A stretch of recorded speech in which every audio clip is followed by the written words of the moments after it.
Good morning, all of you. Today we will continue History Chapter 6, page number 69.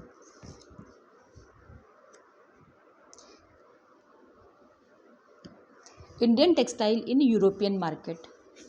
By the early 18th century, worried by the popularity of Indian textile, wool and silk makers in England began protesting against the import of Indian cotton textile.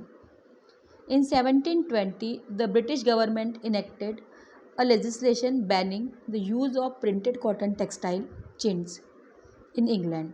Interestingly, this act was known as the Calico Act. At this time, textile industries had just begun to develop in England. Unable to compete with Indian textile, English producers wanted a secure market within the country by preventing the entry of Indian textile. The first to grow under development protection was the calico printing industry.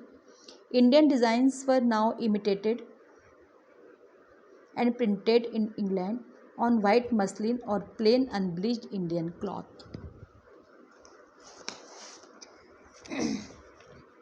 Eighteen century की शुरुआत में Indian textile की popularity से परेशान होकर England के वूल और silk makers ने इंडियन कॉटन टेक्सटाइल के इंपोर्ट का विरोध करने लगे। 1720 में ब्रिटिश गवर्नमेंट ने इंग्लैंड में प्रिंटेड कॉटन टेक्सटाइल चिंट्स के यूज़ पर बैन लगाने के लिए एक एक्ट पास कर दिया जिसका नाम भी कैलिको एक्ट था। इस समय इंग्लैंड में टेक्सटाइल्स इंडस्ट्री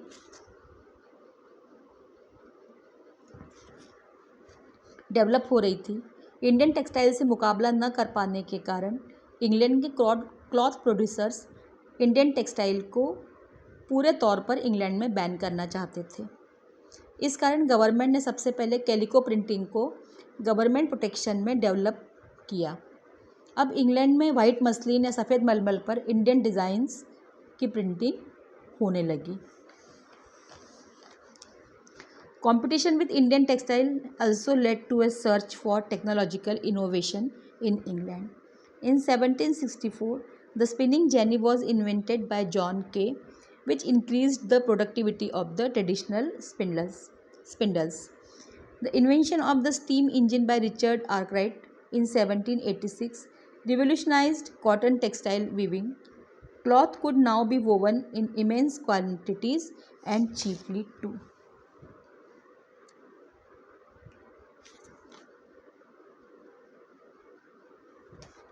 इंडियन टेक्सटाइल से कंपटीशन के कारण एक और टेक्नोलॉजिकल खोज हुई। 1764 में जॉन के ने स्पिनिंग जेनी का आविष्कार किया जिसके कारण ट्रेडिशनल स्पिंडल्स की प्रोडक्टिविटी बढ़ गई थी। 1786 में रिचर्ड आर्कराइट ने स्टीम इंजन का इन्वेंशन किया जिस कारण कॉटन टेक्सटाइल वीविंग में रिवोल्यूशनरी चेंज आया। ज़्यादा कपड़ा अब बहुत कम कीमत पर बनाया जा सकता था। However, Indian textile continued to dominate world trade till the end of the 18th century. European trading companies, the Dutch, the French, and the English, made enormous profits out of this flourishing trade. These companies purchased cotton and silk textile in India by importing silver. But as you know, when the English East India Company gained political power in Bengal, it no longer had to import precious metals to buy Indian goods. Instead, they collected revenue from peasants and zamindars in India and used this revenue to buy Indian textile. इसके बावजूद Indian textile का दुनिया के बाज़ारों पर दबदबा 18th century के आखिर तक कायम रहा। डच, फ्रेंच और इंग्लिश ट्रेडिंग कंपनीज ने टेक्सटाइल ट्रेडिंग में से ढेर सारा प्रॉफिट कमाया। ये कंपनीज सिल्वर के बदले में इंडिया में कॉटन और सिल्क क्लॉथ खरीदती थी। लेकिन जैसा कि आपने चैप्टर 2 में पढ़ा कि जब ईस्ट इंडिया कंपनी को इंडिया में पॉलिटिकल पावर प्राप्त हो गई तो कंपनी को इंडियन गुड्स खरीदने के लिए सिल्वर इंपोर्ट करने की ज़रूरत ही नहीं रही। कंपनी उसकी जगह इंडियन पेजेंट्स और ज़मींदारों से रेवेन्यू कलेक्ट करके इस रेवेन्यू से कपड़ा खरीदने लगी। Now come to the page number 71. Who were the weavers?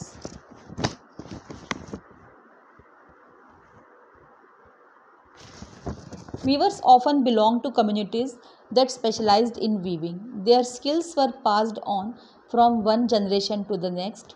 The Tanti weavers of Bengal, the Julahas or Momin weavers of North India, Saleh and Kokkilar and Devang of South India are some of the communities famous for weaving.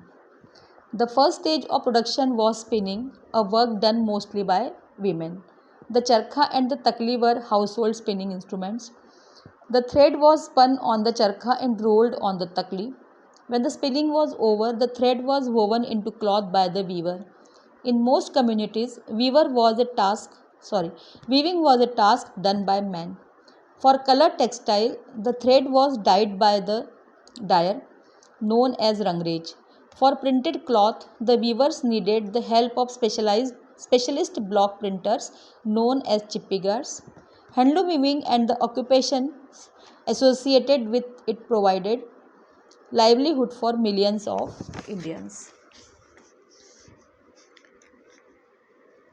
Viewers weaving communities को belong करते थे और इनका हुनर एक generation से दूसरी generation आगे बढ़ता जाता था।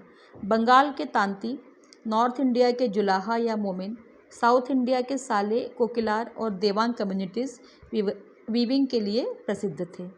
टेक्सटाइल प्रोडक्शन की सबसे पहली स्टेज स्पिनिंग थी, जिसे ज़्यादातर औरतें करती थी। चरखा और तकली स्पिनिंग के घरेलू इंस्ट्रूमेंट्स थे। चरखे से धागा बनाकर तकली पर लपेटा जाता था। जब स्पिनिंग का काम पूरा हो जाता था, वीवर्स इस धागे से कपड़ा बुनते थे।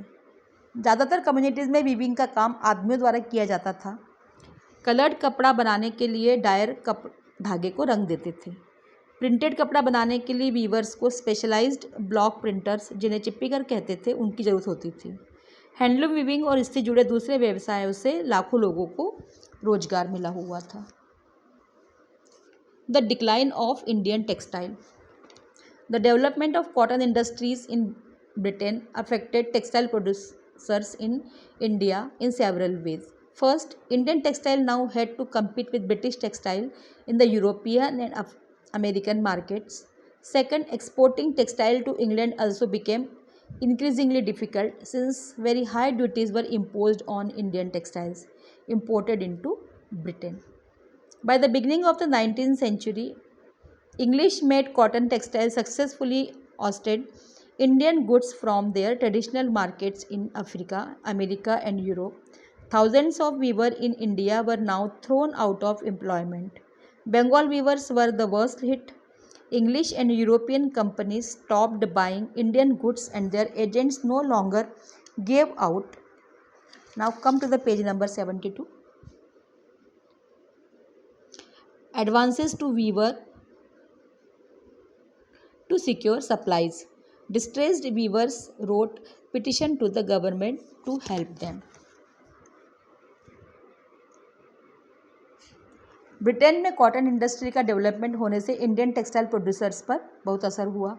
पहला यह कि इंडियन टेक्सटाइल को यूरोपियन एंड अमेरिकन मार्केट में ब्रिटिश टेक्सटाइल के साथ कम्पीट करना पड़ा था।